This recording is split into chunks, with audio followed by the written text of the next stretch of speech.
A insegurança jurídica já foi apontada não faz muito tempo como um dos grandes problemas brasileiros, capaz de aumentar o chamado custo Brasil e até mesmo de afastar os investidores. Agora que o país está nadando em dólares estrangeiros e é apontado como o melhor do mundo para investimentos, isso seria sinal também de que vivemos um período de absoluta segurança jurídica, seja nos negócios, seja em outros aspectos da vida social? Um congresso internacional discutiu esse tema em Belo Horizonte e nós também entramos nesse debate no programa de hoje. O Via Justiça é uma parceria da TV Assembleia com a Associação dos Magistrados Mineiros.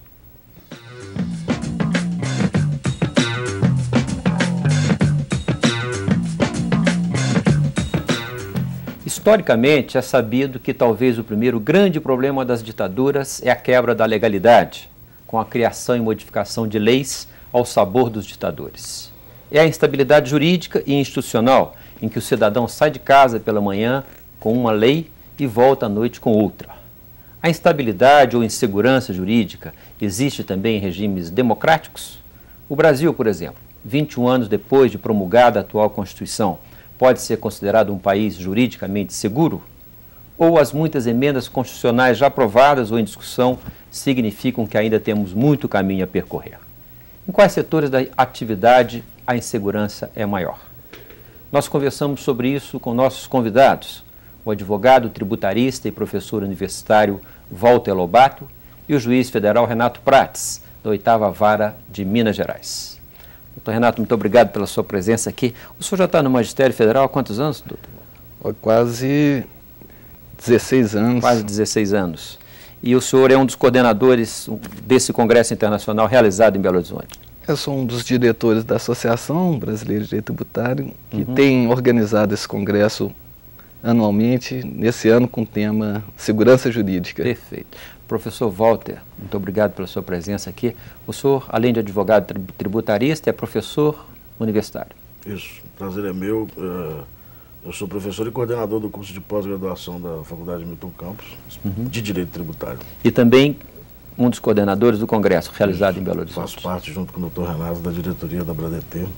Professor Walter, por que esse tema segurança jurídica? Porque há uma preocupação com essa situação no Brasil ou essa é uma discussão que permeia o mundo inteiro hoje?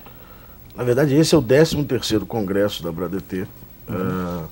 E a cada ano a diretoria escolhe um tema que o congresso vai debater em torno dele, né? Um grande tema.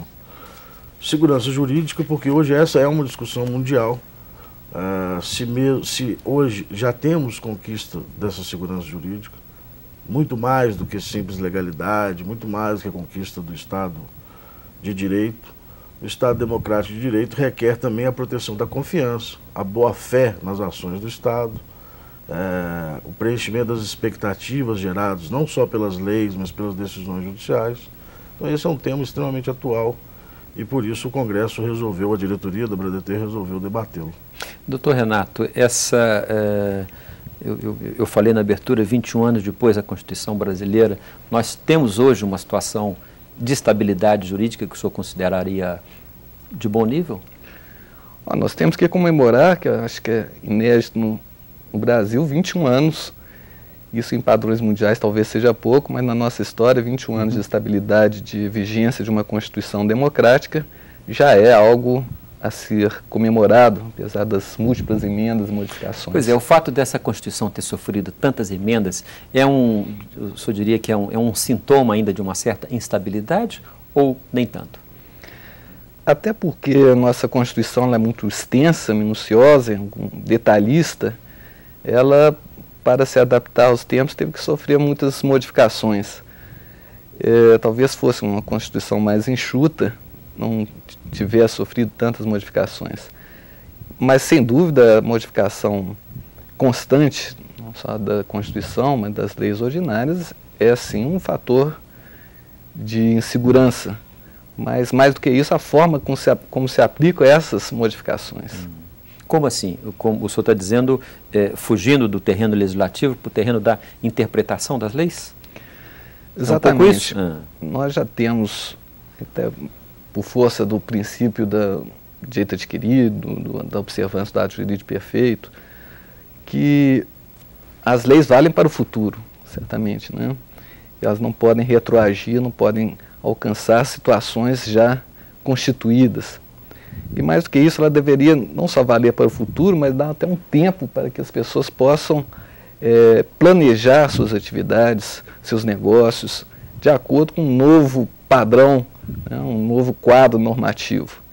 E isso deve valer para o Executivo, para o Legislativo, e agora, essa já é uma discussão mais recente, né, porque o juiz também não é um simples aplicador automático de leis, ele, ao interpretar, também cria a norma. Então, isso também deve valer, esse princípio da retroatividade, da segurança jurídica, deve valer também para o Judiciário. E não está valendo? Não vale? Hoje, na situação atual, o Judiciário, uma interpretação de lei, ela pode retroagir? Normalmente, o julgamento pelo Judiciário vai apanhar, com certeza, situações que já passado, fatos passados, né? Então, isso diferencia a própria natureza da atuação judiciária. Mas, por outro lado, também, essas decisões elas servem como orientação para o futuro.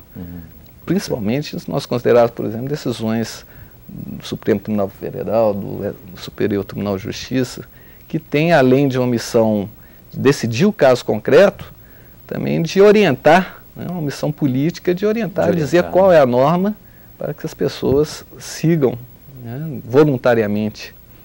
Perfeito. Professor Walter, o doutor Renato, que é juiz, né, abre um franco de uma crítica a esse papel do judiciário. O senhor, como advogado tributarista, sente isso também? Sem dúvida. Especialmente na área tributária, a insegurança hoje assola um número infinito de normas diárias.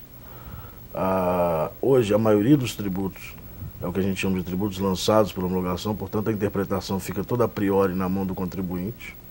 E depois ele se surpreende com decisões da administração pública que não batem com aquela que ele então interpretou. E no judiciário, uma mudança, uma inconstância muito grande das decisões.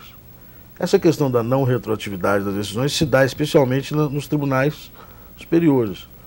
Porque quando o Supremo Tribunal Federal decide uma questão, aquela interpretação integrou a norma, integrou a lei para o cidadão, criou uma expectativa ao cidadão que aquela era a conduta que ele deveria seguir.